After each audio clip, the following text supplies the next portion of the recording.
Hey guys, so I just want to make a video really quick to update you guys about what's going on. I might be out of breath throughout the whole video. I've noticed that's been happening a lot more lately, even more than since last video update that I did. And I'll say a lot, of course, like always. Anyway, so the other day, I think it was Wednesday, Tuesday, I had my first OB appointment with my third OB since becoming pregnant. My first OB was, of course, in Kentucky for 21 weeks or so, however long I was there. I can't really remember. It was 21 or 22 weeks that I was up there. I had that doctor, and then when we moved to Washington, my mom had a mutual friend who is also a midwife and an OB and a high-risk OB, and she said she's really sweet, so go ahead and we'll go to her for our business. So I said okay, and I got insurance within a few days. The next week I made an appointment for the week after that, and so I think my first appointment I was about 24 weeks along by the time I finally got in to see an OB. But first I had to see a nurse just to make sure I was pregnant and get all of my information and stuff like that. And then I had to make an appointment with the doctor that my mom knows, but she was busy the whole month of July. Like every day that I was available, she was completely busy. I couldn't even get in with her at all unless it was like 8 o'clock in the morning, right when they woke up, right at the end of July, or right when they opened up, not woke up. Pregnancy brain. So after the nurse, I couldn't get with that doctor, and so I had to do a replacement doctor. And so I seen her, and that was about 4 weeks or so ago. I can't remember. It was in the middle of July. I do know that. And I had to see that doctor just so I could get, just to update on what's going on, I guess, or whatever. I'm not exactly sure why they put me with her. But to be nicely, she pissed me off. Because in Kentucky, they considered me mildly high risk, to where I would be extra monitored by them, but I wasn't high risk enough to see a high risk doctor. And the reason for that is because I had a miscarriage in December and right away got pregnant without having a period in between, so that my uterus didn't really have time to go back to normal or anything like that. So they said that's got to be monitored, make sure nothing happens there. Polycystic ovarian syndrome, that partially makes me high risk. Blood clotting factor that runs in my family that my Nana had, and so all of her pregnancies never went past 7 months, even with the cerclage. So all that together, plus me being overweight before pregnancy, they said put me mildly high risk. They said even if I was working out before I got pregnant, whatever I was doing and stuff, normally a woman can continue that, but I wasn't allowed to. I had to be on the safe side. They said too much could cause an upset in the pregnancy or whatever, could cause preterm labor. Like I could overexert myself even by doing too much that normally wouldn't be too much. And they said I could do 30 minutes of walking a day, and that's it. So that's what I did sometimes. I didn't always do that, but I stopped exercising like I was before. And the second OB that I seen, which was the first one in Washington here, she said, oh no, miscarriages happen all the time, it's no big deal, and PCOS, that's whatever, so you're not high risk. Go ahead and work out, go crazy, do what you want. You can do squats, lunges, jumping jacks if you're still able to. It doesn't matter, you can do whatever because you're fine. And first of all, she hadn't even seen me. She didn't really know much about my history or anything like that. She barely asked any questions, but I was like, hey, she's a doctor, so I should trust her, right? So I did, and I heavily cleaned for 3 hours. I was doing laundry, I was sweeping, vacuuming, moving stuff around and doing stuff like that, to where I got pretty sweaty, because I was cleaning pretty hardcore. And after that, I started cramping really bad, and then it got so bad I had to lay down because it hurt so bad, and I found out there were contractions, and I overexerted myself. I did too much to where I started contractions, and baby Jay, he didn't move for 6 hours or anything. I had to drink a whole bunch of water. I had to drink soda, milk, and eat Twinkies because that's all the sugar I had in the house, and then lay down, and then if nothing, I had to do more water and milk, and it's just gross when you drink it back to back to get him to move, which he finally started moving. Wasn't much at first, but then he continued to move throughout the day. But I'm so mad because I trusted the doctor that hadn't even seen me any other times. When my first visit with her, she asked some questions, brushed aside my miscarriages if it was nothing, which truly hurt, you know, because it's a loss. I don't care. I don't want to get into that, okay? Anyway, I'm mad that I trusted her because I wouldn't have gone through that pain, but now I know to take it easy. I know my limits. I'll be here, I'll be cleaning for maybe an hour, but I'll take breaks every now and then to go to the bathroom and drink a whole bunch of water. Like I'll drink a whole bottle of water every half hour or so. And then after I clean a little bit, I'll kind of rest and then go back to it. So I know my limits now, but I'm really mad I trusted her in the first place. Anyway, so sorry, I was going to point at the camera just to make sure I was looking at the right spot this whole time. But I think I am. Anyway, yeah, so this new doctor, I was like, because I'd asked my friends for doctor opinions, and my mom was like, let's try one more time to go with my friend. So I made an appointment for August 1st or 2nd to go see her. And then Jordan started school that a week before that, so I couldn't get in to see her. I had to reschedule. She wasn't available at all for the next 2.5 weeks.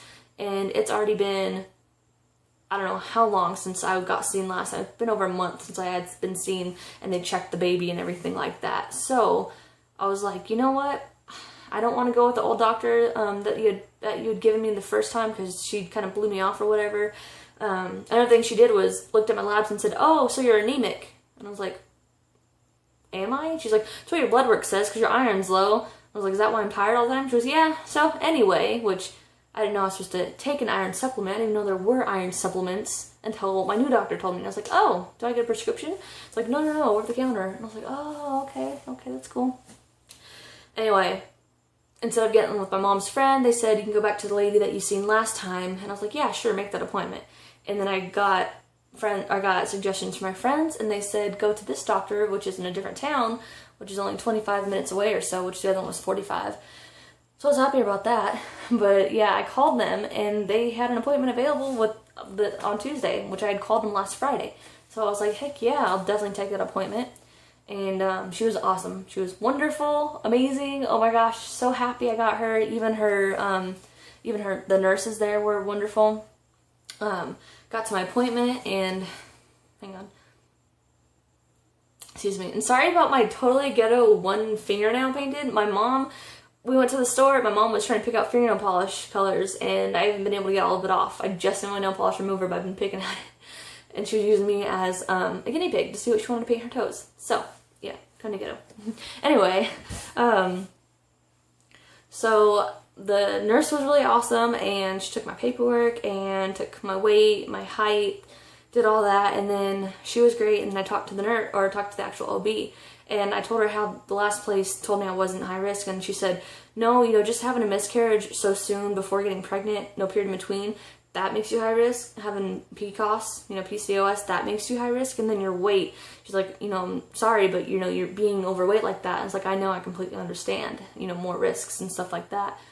So she said, yeah, definitely I agree with your doctors from Kentucky. Don't listen to the last doctor that you went to here. I was like, yeah, I decided not to go there. I just didn't feel welcomed, or I didn't feel like I was important there. So that's why I'm here. And she was really great. She was really thorough. She sounded like she cared. She listened. I asked questions, and she didn't just blow me off or anything. She actually answered them and stuff.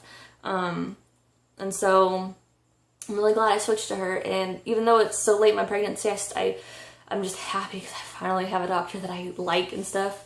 And the last place, I asked them about ultrasound to see the baby, and they had said, oh, you'll get one, in a month or two, or like a month and a half or so, right before he delivers the next one, because you don't get them often. And I was like, my baby was growing one day behind at the anatomy scan. I want to make sure it wasn't one day behind and then another day, and he's, slowly growing. I want to make sure he's on time now.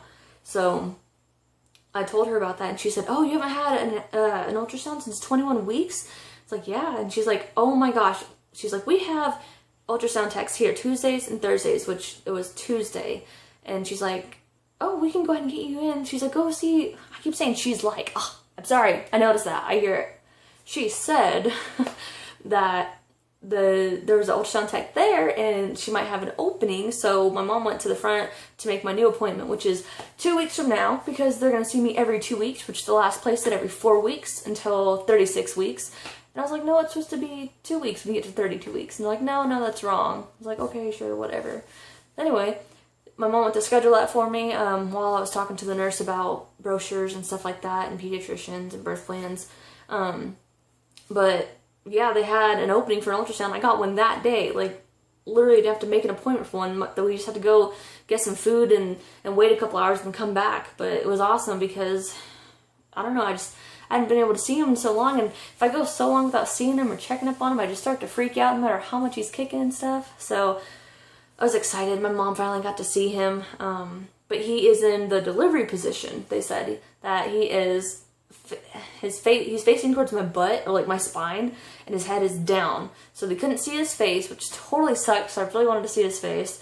And they couldn't confirm if he was a boy or not, which I told my mom I had 2 ultrasounds saying he was a boy. And trust me, he's definitely a boy. But she has her doubts because she wants it to be a girl so bad. And so she kept like putting the little Doppler thingy on my stomach, or whatever it's called, the thing for the ultrasound. She put the wand on my stomach, was bouncing on my stomach trying to get him to open his legs, and I was like, oh, that hurts. But he was stubborn, wouldn't move his legs. But she got to see his butt, his legs, his spine, his heart, and the back of his head. So that made me happy.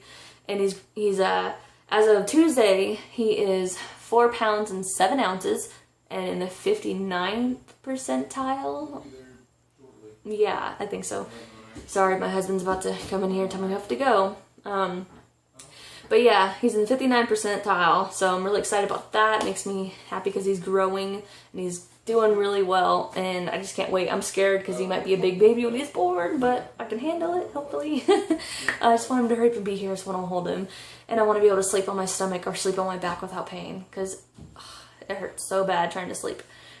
Anyway, yeah, I just want to let you guys know about my new OB experience and how I had hell with the last ones. I'm completely happy with the new ones. Sorry if this video, I was rushed, but kind of have to hurry up and go somewhere, and I didn't want to make this too long of a video because I know vlogs where you just sit here and talk the whole time, it's kind of like, ugh, you know, kind of boring. Excuse me. I have heartburn. But yeah, so I just want to give you guys an update and let you know how that went. I am 32 weeks and 1 day today, so sometime next week I'll do my 32-week update, which might not be any different, but it might be. I don't know. Yeah, thank you guys for watching, and I hope you have a great day, and I'll talk to you later.